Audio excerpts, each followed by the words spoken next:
Bonjour, chers amis de Aksharam International TV. Une fois, nous sommes sur la chaîne de partage d'expérience. Moi, c'est Maurice Awende, coach développement personnel et entrepreneuriat. C'est vrai que ça fait un bout de temps que les acquis du développement personnel, nous essayons de les mettre au service de la réussite au sein de l'entreprise. Et ce que nous faisons sur cette chaîne, c'est la somme d'expériences que nous avons, que nous venons partager avec vous. Nous allons échanger autour d'un thème que j'intitule « Le credo de mon entreprise ». Le credo de mon entreprise. C'est vrai que l'entreprise n'est pas une structure isolée, ce n'est pas une, disons, entité isolée. La vie au sein de laquelle tout bouge et tout change, c'est justement au sein de cela que les acteurs de l'entreprise et l'entreprise elle-même opèrent. Pour que l'entreprise soit une entreprise performante, pour que l'entreprise évolue et soit dans la dynamique de l'évolution de la vie elle-même et de l'univers tout entier, il faut que l'entreprise se fonde sur des principes, que l'entreprise se fonde sur des lois. Et c'est justement pour aider l'entreprise à s'asseoir sur des principes que nous parlons du credo, le credo de mon entreprise. Il s'agira d'abord de comprendre ce que nous entendons par credo, que vous connaissez déjà tous. Tel ou tel mouvement spirituel, tel ou tel mouvement religieux a son credo. Nous faisons en sorte que les acquis spirituels, les acquis de la croyance soient mis au service du développement. C'est vrai, pour ceux qui ont étudié l'histoire de la Chine ou ceux qui connaissent un peu de l'histoire de ces pays qui ont émergé en Asie, vous comprendrez aisément que à un moment donné, je ne dirais pas à un moment donné, c'est-à-dire que le parcours économique ou le parcours de la réussite de ces pays se base essentiellement sur le fait que pour la plupart de ces pays, le travail est une dévotion. Le travail est hissé au rang de la religion, si vous voulez. Le travail est hissé au rang de ce qu'on appelle généralement, c'est-à-dire que la foi de la réussite. Et dès lors que le travail devient une conviction, dès lors que le travail devient une, je vais dire, un accomplissement de soi, on travaille et on ne sent même pas que l'on est en train de travailler, on accomplit des merveilles et on ne sent même pas qu'on est en train d'accomplir des merveilles. C'est les autres qui de loin vous disent « Ah, attention, mais vous êtes en train de faire du bon ». Vous faites seulement du bon tout simplement parce que vous êtes devenu un avec votre travail.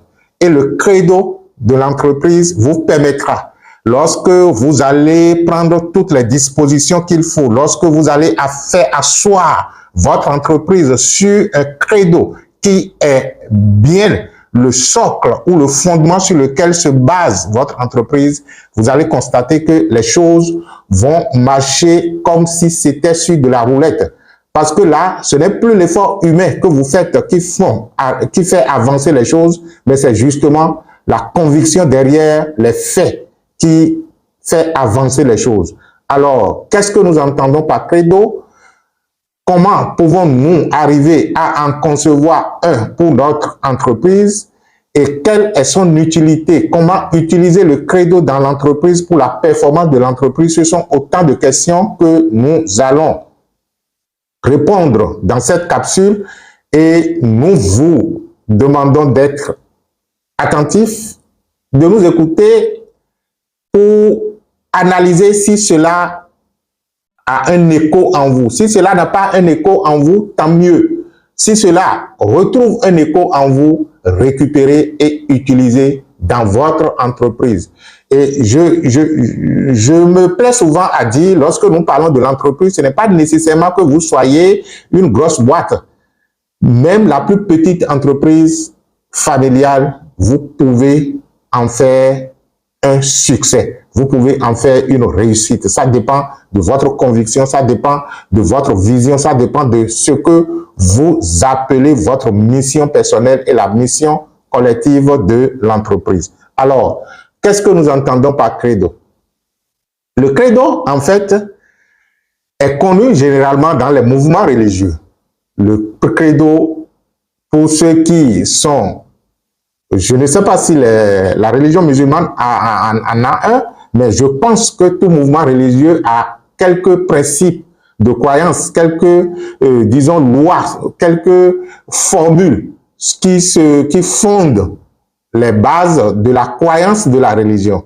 Ce que je sais, c'est que, bon, on a été tous chrétiens à défaut à un moment donné, et nous savions dans le temps que quand on parlait du credo de notre église, le credo de notre religion, c'était une confession de foi. Donc, le credo, c'est justement l'ensemble des formules qui servent de fondement à la croyance. À la croyance. Et je me plais à dire souvent lorsque nous faisons des formations en entreprise et qu'il s'agit, que ce soit des formations en entreprise ou des formations à titre individuel ou des coachings personnalisés et que la notion de croyance est abordée, je dis, quand on parle de la croyance, ne voyez pas tout simplement une religion. La croyance existait. Le mot croyance est juste un mot qui définit un état d'être, un état d'esprit en rapport avec. Lorsque la croyance ou le mot est associé à la religion, là, ça devient donc une question de doctrine, une question de foi religieuse. Vous voyez? Donc, ici, nous parlons de croyance, mais pas nécessairement une croyance religieuse. C'est la croyance en tant que ce en quoi vous croyez. Et ce qu'on appelle croyance, c'est juste un événement, un fait, à laquelle on ajoute sa propre conviction. Lorsque un fait existe, lorsque un événement s'est déroulé et que vous n'avez pas encore ajouté votre conviction, ce n'est pas encore votre croyance. Ça pourrait être la croyance de quelqu'un d'autre. Parce que la personne a commencé par y croire. Il en a ajouté la foi. Il a estimé que c'est une vérité. Et pour elle, cette personne, ça devient donc une croyance. Ce qui veut dire que lorsqu'on nous a dit que quelqu'un est né à tel endroit et qu'il n'est pas né de chair et qu'il est né d'esprit, c'est juste quelque chose qu'on nous a raconté. Ça devient notre croyance quand nous ajoutons notre conviction, quand nous y croyons. Lorsqu'on nous a dit que nos ancêtres ont fait ci, ont fait ça, on peut y croire comme on peut ne pas y croire. Ça devient notre croyance lorsque nous ajoutons notre conviction. Donc, lorsque nous parlons du credo, c'est justement un ensemble de concepts, un ensemble de formules. Et lorsque l'individu ajoute sa conviction, ça devient donc sa force de croyance. On dira, ça, c'est son credo. Donc, ce qui s'est passé dans le concert des religions, on peut bel et bien l'appliquer au sein de l'entreprise, on peut bel et bien l'appliquer aux activités productrices et aux activités génératrices de revenus. Lorsque je suis seul, je peux même formuler mon credo. Même si c'est une entreprise personnelle que pour le moment, je n'ai pas encore de collaborateurs, je n'ai pas encore d'autres acteurs, je peux même formuler mon credo. Pourquoi ne même pas formuler mon credo personnel? C'est-à-dire le credo de ma vie ou le credo de mon existence. Je suis tout simplement en train de nous ouvrir les yeux pour utiliser, en fait, les outils que les uns ont utilisés pour dominer les autres, les outils que les uns ont utilisés pour pouvoir asseoir leur forme de pensée, les outils que les uns ont utilisés pour, vous savez de quoi je parle, pour naturellement nous coloniser.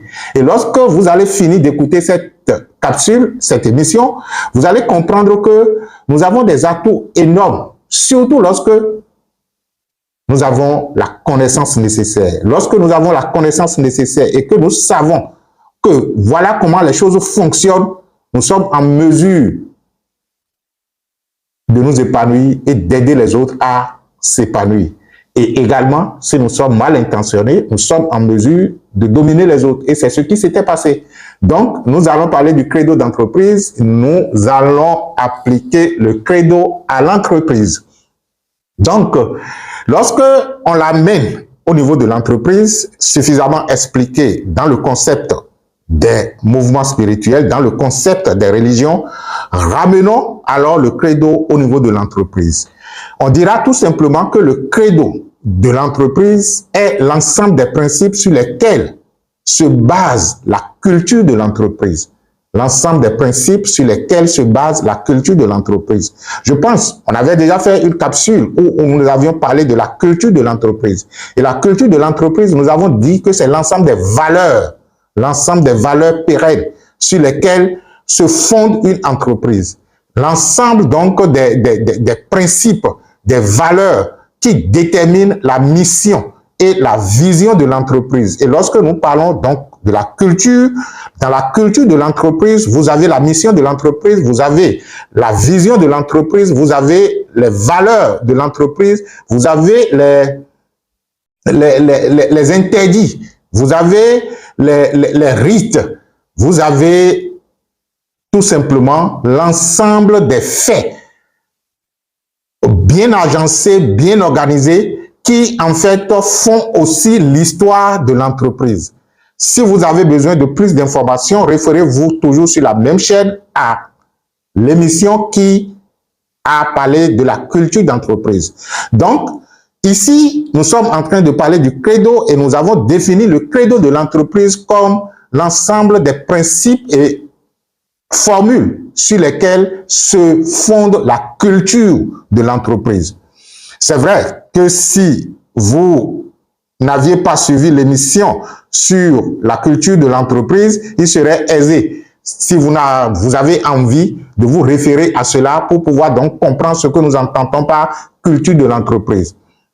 Alors, en quoi le credo est utile à une entreprise? En quoi le credo peut être utile à une entreprise? Si vous avez bien compris ce que nous sommes en train de dire jusqu'à présent, le credo est en fait le fondement de la croyance sur laquelle l'entreprise se fonde.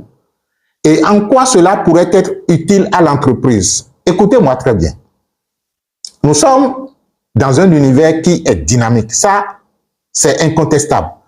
La vie est un processus toujours en croissance. Donc, lorsque nous sommes en entreprise et que nous parlons de la croissance, lorsque nous parlons de la performance, ce n'est pas une notion concrète à l'évolution de la vie. Ce n'est pas nous qui sommes venus inventer la notion de la croissance et la notion de la performance. C'est un fait. C'est en fait inscrit dans le processus naturel de la nature, que la nature cherche toujours à se dépasser. Et lorsque vous avez déjà vécu sur cette terre pendant un certain nombre d'années, vous allez constater que les faits qui, entre-temps, étaient difficiles à gérer, aujourd'hui, sont tellement faciles à régler. Cela veut dire que, mis à part la progression même technologique, vous allez constater que les enfants qui naissent sont toujours plus intelligents que leur papa. Cela veut dire que la nature laissée à elle-même s'inscrit déjà dans un processus de croissance, dans un processus d'évolution, dans un processus dynamique qui est évolutif.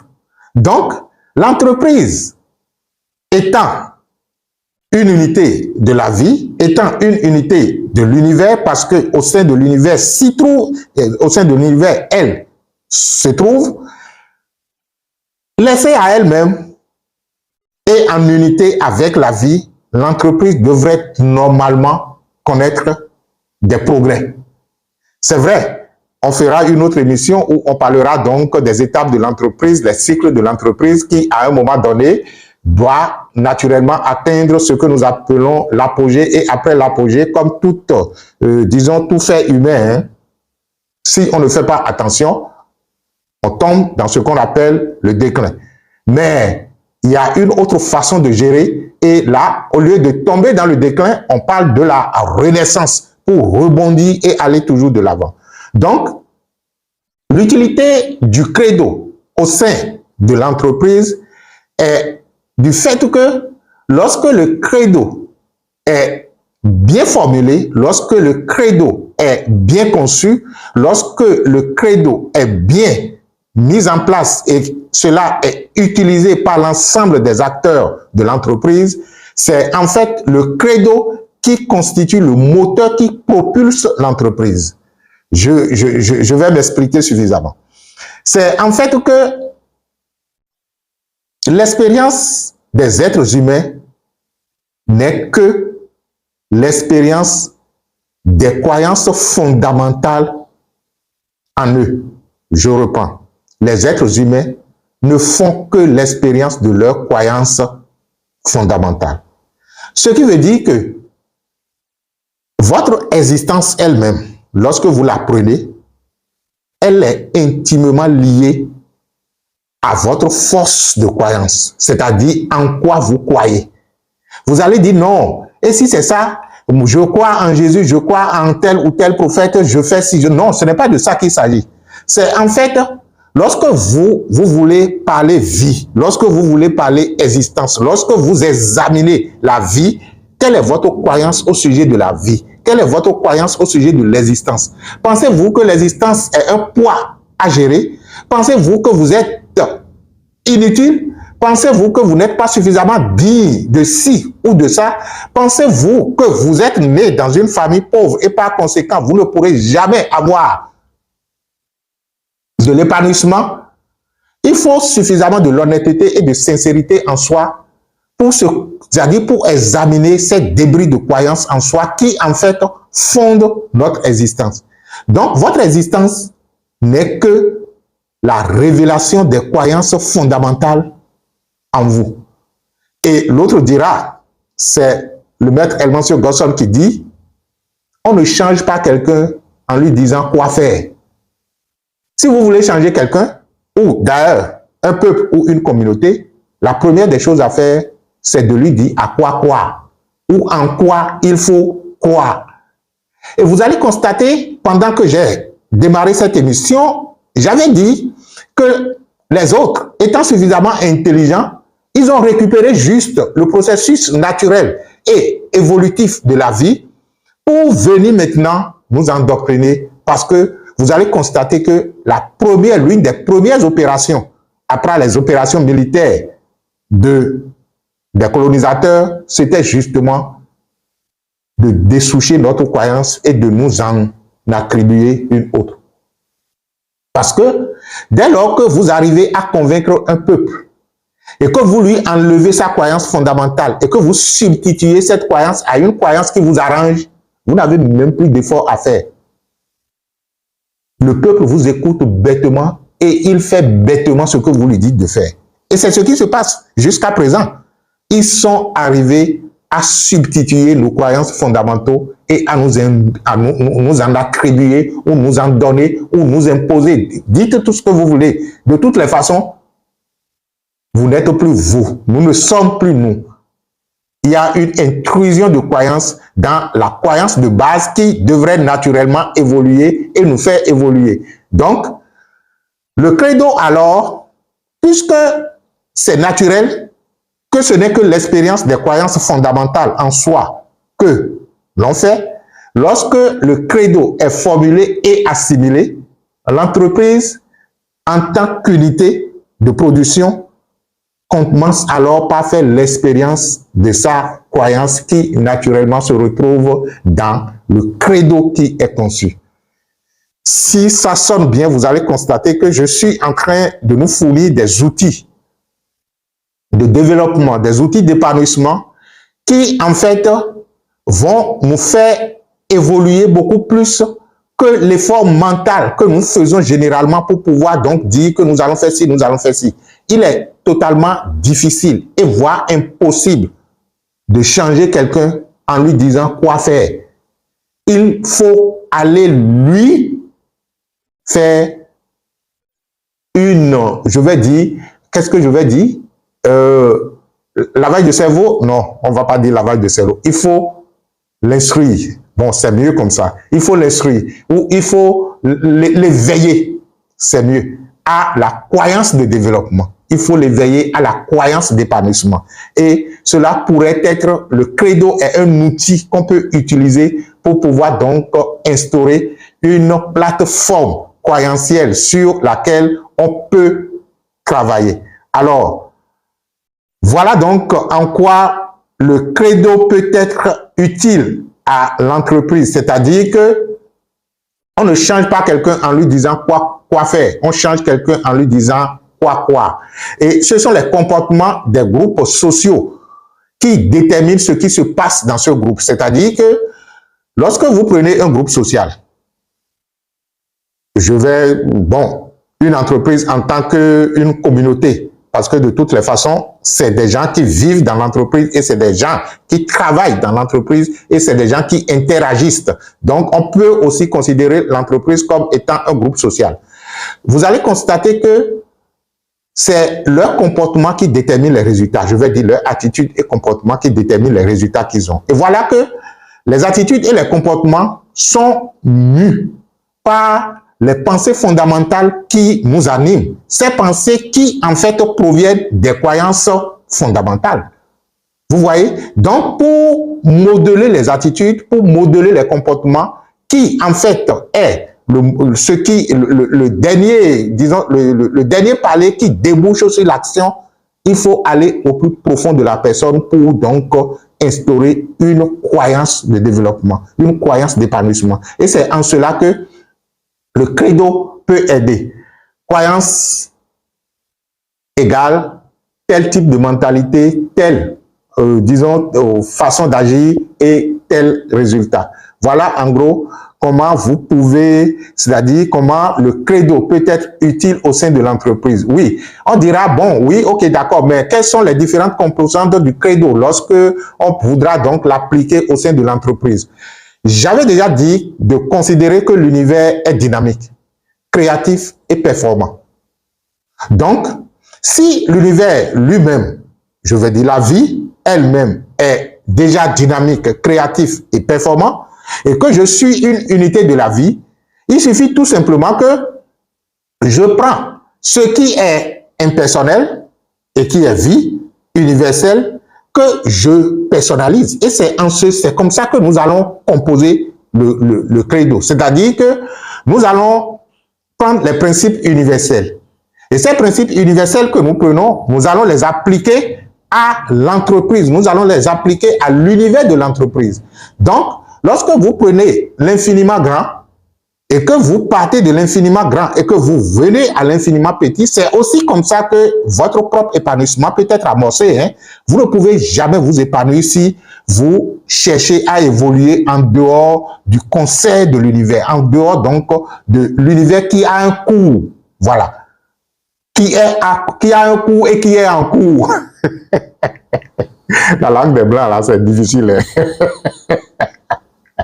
Et si je me mets à parler une langue locale comme le fond que je comprends correctement, par exemple, bon, les gens vont se mettre à crier, mais qu'est-ce qu'ils disent, je ne comprends pas et tout le reste. Donc, c'est aussi que nous allons, bon, être tolérants envers nous-mêmes pour utiliser ces langues qui nous sont imposées afin de nous comprendre et de nous épanouir. Donc, ne vous faites pas, disons, trop de soucis à ce sujet-là, même si nous parlons cette langue mal, bon, de toutes les façons, l'essentiel est qu'on se comprenne. Hein. Bon, ce n'est pas une raison pour, disons, blesser la grammaire, hein. Bon, c'était juste pour vous faire amuser un peu. Donc, revenons à notre sujet. Le credo, alors, prend ce qui est universel qu'il applique aux actes, à l'entreprise. Donc, dans le credo, vous allez voir les principes universels qui sont appliqués à l'entreprise et de l'entreprise, maintenant, on vient aux acteurs de l'entreprise. Et des acteurs de l'entreprise, on peut venir donc au produit et du produit, on peut aller vers le client et du client, on peut aller vers peut-être les sources aussi d'approvisionnement. C'est pour dire tout simplement que les principes en fonction des acteurs et en fonction du département, ou je vais dire quoi, en fonction du secteur de l'entreprise, on doit pouvoir retrouver un principe universel adapté. Est-ce que je vais donner un exemple? Je ne sais pas, on verra bien. Si vous voulez, nous allons essayer, dans la mesure du possible, sans que je ne connaisse véritablement quel est votre secteur d'entreprise, nous allons essayer donc de voir si on peut, disons, rendre pratique ou concret ce que je suis en train de dire. Donc, de l'infiniment grand, qui est l'univers, composé de principes et lois, qui, en fait, par eux-mêmes, ces principes inscrivent l'univers ou la vie dans un processus dynamique d'évolution, je prends cela que je viens appliquer à l'entreprise en tant qu'unité de production, je descends au niveau des acteurs, que chaque acteur se retrouve dans ces principes, que le produit que nous fabriquons ou le service que nous fournissons se retrouve dans ces principes et que nos clients également se retrouvent dans ces principes et que toute la chaîne de l'entreprise soit prise en compte dans la formulation, je voulais dire, du credo de mon entreprise. Et cela va jusqu'au, disons, jusqu'à la chaîne la plus faible, qui également, sur la base de ces principes, doit s'engager à honorer le credo. Donc, c'est également des déclarations de principes, c'est l'engagement de l'entreprise, c'est l'engagement des acteurs et c'est la satisfaction également du client. Et lorsque je prends par exemple, je vais dire une entreprise dont disons, la mission ou la vision fondamentale est par exemple de créer de la valeur ajoutée pour les actionnaires et de créer de la valeur pour la société, vous allez constater que la réussite de l'entreprise, c'est-à-dire, ça c'est pour toute entreprise, hein, on a toujours un but, un objectif, c'est de faire en sorte qu'il y ait plus de valeur, c'est-à-dire de la valeur ajoutée à l'entreprise. Et lorsque la valeur ajoutée est créée au niveau de l'entreprise, les actionnaires ont plus de dividendes. Et ça, c'est le fonctionnement classique. Lorsque nous partons de cela, par exemple, la réussite dépend de quoi? Ça dépend de l'effort de chaque personne. Et lorsque on dit que ça dépend de l'effort de chaque personne, cela veut dire que chaque personne doit adapter son comportement aux lois de succès, aux lois de réussite, aux valeurs de l'entreprise.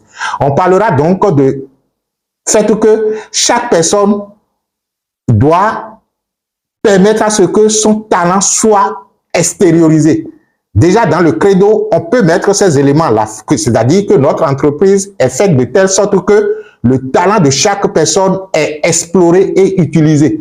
Vous voyez, on peut également parler du produit, c'est-à-dire que la qualité du produit reflète la qualité de l'entreprise. Par conséquent, le produit, on fait en sorte que le produit nous représente. Donc, dans le credo, on peut y mettre déjà des phrases comme quoi notre produit, c'est-à-dire le produit de telle entreprise ou le service issu de telle entreprise est la représentation de l'entreprise auprès des clients. Par conséquent, l'entreprise où nous faisons en sorte que le produit soit de la meilleure qualité qu'il soit. Vous voyez, cela veut dire qu'on a déjà pris en compte les acteurs de l'entreprise sur lesquels on doit former et travailler afin que chaque talent soit utilisé parce que il n'y a pas de personne nulle, hein. C'est juste parce que vous n'avez pas encore découvert son talent. Si vous découvrez, si on arrive à découvrir son talent, il devient utile, il ou elle devient utile. Donc, on a parlé du produit. On peut également, dans le credo d'entreprise, parler de l'état d'esprit. On peut, par exemple, se baser sur la valeur de la tolérance. C'est-à-dire qu'au sein de l'entreprise, nous tolérons la diversité d'opinions. Je tolère à ce que l'autre puisse s'exprimer de façon contradictoire à moi. Et je cherche dans cette contradiction qu'est-ce qui peut m'aider à aller de l'avant, qu'est-ce qui peut aider l'entreprise à aller de l'avant. Ça, par exemple, on peut également donc parler de l'argent, pourquoi pas. C'est-à-dire que nous avons une valeur au sein de l'entreprise comme quoi c'est votre salaire est proportionnel à ce que vous faites, c'est-à-dire à l'effort que vous fournissez. C'est-à-dire donc que chaque acteur de l'entreprise sait qu'il est évalué. Et en fonction donc de cette évaluation, en fonction de cette performance, son salaire peut connaître donc, disons, une amélioration. Cela veut dire que l'argent que vous recevez est, disons, est proportionnel à ce que vous donnez comme valeur ajoutée à l'entreprise. On peut également donc parler de la loyauté, c'est-à-dire que les gens s'enrichissent au sein de l'entreprise en fonction des efforts qu'ils fournissent, en fonction de la richesse qu'ils créent et que l'on partage justement. Ce qui est bizarre chez les êtres humains, c'est que nous voulons tous être riches, mais on n'est pas tous d'accord à créer plus de la richesse.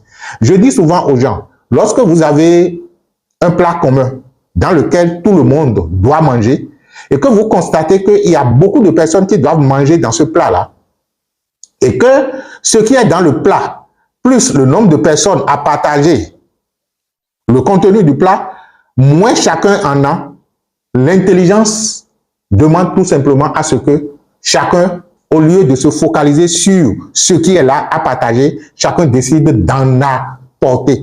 Et si chacun commence par avoir cette vision de ce qui est là est très peu pour nous suffire, comment faire pour en apporter? Imaginez ce qui se passerait. Cela veut dire qu'il y en aura tellement, et tellement il y en aura, que partager ne serait même plus le souci parce que chacun aurait découvert une source d'apport complémentaire au plat commun. Donc, au sein de l'entreprise, chacun doit avoir la réflexion suivante. Comment faire pour que la cagnotte de l'entreprise à partager augmente d'année en année?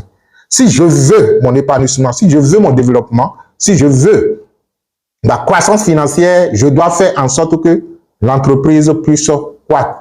Bon, vous allez me dire, oui, ça c'est bon si entre-temps nous sommes tous des actionnaires. Et si vous n'apprenez pas à le faire pendant que vous êtes employé, vous ne pourriez pas le faire pendant que vous serez à votre propre compte. Donc, le travail qui est fait au sein d'une entreprise, quel que soit votre statut au sein de l'entreprise, n'est jamais perdu. Donc, apprenez à en apporter encore et encore. Ce serait donc de votre un acquis de conscience de votre part, de jouer votre rôle, de jouer votre part du travail. Alors, le développement de l'entreprise pourrait être la priorité numéro 1 de chaque acteur. Donc, on peut déjà inscrire également au sein, c'est-à-dire dans le credo, que le développement de l'entreprise est la priorité des acteurs de l'entreprise. Travailler pour obtenir des marchés, vendre, ça peut également faire partie du credo de l'entreprise. Comprendre tout simplement que le plus petit détail détermine le succès, c'est prendre en compte tous les acteurs de l'entreprise, quel que soit leur statut professionnel. Voilà, disons, quelques directives que je vous donne pour, au besoin, concevoir votre credo, le credo de votre entreprise. Mais si vous n'y arrivez pas, nous avons de l'expérience en la domaine, sollicitez-nous. Vous allez nous donner justement de l'argent parce que nous vous aidons déjà à mettre ces informations à votre disposition. Donc, vous pouvez par vous-même concevoir votre credo et en faire une, disons, une formule de croyance pour vous-même et pour, disons, tous les acteurs de l'entreprise. L'essentiel est que cela soit assimilé et correctement assimilé. Et vous allez dire, bon, lorsque le credo est conçu, comment on peut y arriver? Comment on peut l'utiliser? Comment on peut utiliser le credo? Disons, vous pouvez vous inspirer, hein, si vous êtes par exemple d'une certaine religion, vous pouvez prendre le credo de votre religion et, disons, l'adapter à votre entreprise. Mais faites en sorte que ça soit des principes universels et non des principes, disons, religieux ou des croyances religieuses. Parce que ce n'est pas évident que tous autant que vous êtes dans l'entreprise, vous croyez à la même, disons, au même mouvement religieux, au même concept. Donc, nous, par exemple, au niveau de notre mouvement spirituel, nous avons un credo qu'on appelle le credo de la vie. Ça, vous y trouverez, si pour ceux qui s'intéressent à nos enseignements spirituels, vous allez constater qu'il y a des formules, des déclarations de croyances qui sont énoncées. Vous pouvez disons, vous adapter, c'est-à-dire prendre ces déclarations et les adapter au concept de votre entreprise. Et lorsque vous le faites et que vous avez votre credo, c'est pouvoir le faire de façon participative avec tous les acteurs de l'entreprise. Échanger avec tous les acteurs de l'entreprise et faites ressortir le credo de façon participative. Et si vous l'avez, il faut que vous devez maintenant former les acteurs de l'entreprise sur le credo. Parce que l'utilisation que vous en ferez déterminera les résultats. Donc, à travers cette formation, les acteurs de l'entreprise doivent comprendre que le travail est un sacerdoce. On ne travaille pas parce que on a des besoins à satisfaire. On travaille parce que le travail nous rend heureux. Je ne cesserai jamais de le dire. Si vous voulez durer sur cette terre, si vous voulez vous épanouir sur cette terre, si le peu de temps que vous avez à faire sur cette terre, vous voulez vivre une vie de qualité, vous ne pourrez pas faire de votre travail un instrument de torture comme le travail se définissait. C'est vrai que étymologiquement, travail vient de tripalium, qui est un instrument de torture, et dans même nos croyances religieuses, on dit tu mangeras à la sueur de ton front. De ton front. Donc toutes ces croyances font du travail un poids. Mais en quoi cela nous aide lorsque nous considérons le travail comme un gagne-pain? Et si, entre-temps, on avait déjà tout et que le travail était juste un moyen d'expression de notre joie, de notre amour, on fera une émission sur, disons, le concept du travail et comment faire du travail un creuset d'épanouissement. Donc, lorsque le credo est conçu, il faut arriver à former et à éveiller les acteurs de l'entreprise comme quoi le travail est un sacerdoce. Que le credo doit être utilisé comme votre hymne, comme nous avons disons, les hymnes nationaux. Oui, si je ne m'abuse pas, hein. Le travail ou le credo doit être votre hymne, l'hymne de l'entreprise, que vous devez réciter comme prière, peut-être au démarrage de la journée, ou il y a dans certaines organisations que tous les jours, les gens, je vais dire tous les acteurs de l'entreprise, tous les employés jusqu'au DG se retrouvent pour, disons, lancer la journée. C'est le moment favorable où on récite le credo. Le credo doit être récité également lors des événements, des grands événements de l'entreprise, comme généralement la mission, la valeur de l'entreprise, la mission, les valeurs et la vision de l'entreprise sont généralement récités comme, disons, sont récités lorsque on organise les grands événements. Et vous devez également donc, qu'est-ce que je voulais dire, considérer le credo comme ce qui fait vivre l'entreprise. Le credo est l'âme de l'entreprise. Et lorsque nous disons que le credo est l'âme de l'entreprise, cela veut dire que les aspects matériels et financiers, qui sont des aspects physiques que vous pouvez observer, que vous pouvez toucher, que vous pouvez manipuler, derrière ces aspects se retrouve donc ce que nous appelons l'âme de l'entreprise, qui est rendue vivante par le credo de l'entreprise. Voilà ce que je décide aujourd'hui de partager avec vous, le credo de l'entreprise pour la performance de votre entreprise. Comment concevoir le credo, nous en avons parlé. Comment utiliser le credo, on vous l'a dit. Et d'où le credo doit trouver sa source d'inspiration. Nous avons échangé sur tous ces aspects et je vous remercie alors d'avoir été là et de suivre cette capsule jusqu'à la fin. Je vous assure que sur cette chaîne et à travers cette émission, nous allons booster les résultats au sein de votre entreprise. Nous sommes décidés à mettre à votre disposition tout ce que nous avons comme expérience, tout ce que nous avons comme parcours pour pouvoir donc vous aider à, disons, aménager et à réaménager votre entreprise afin donc d'aller de la performance en performance. Il n'y a pas de limite à l'évolution, il n'y a pas de limite à la croissance. Créez de la richesse autant que vous pouvez et utilisez-la pour le bien-être personnel et le bien-être collectif. vous êtes dans la dynamique de la vie, vous êtes dans la dynamique de l'univers et que la vie vous bénisse. Merci et bye bye et à bientôt.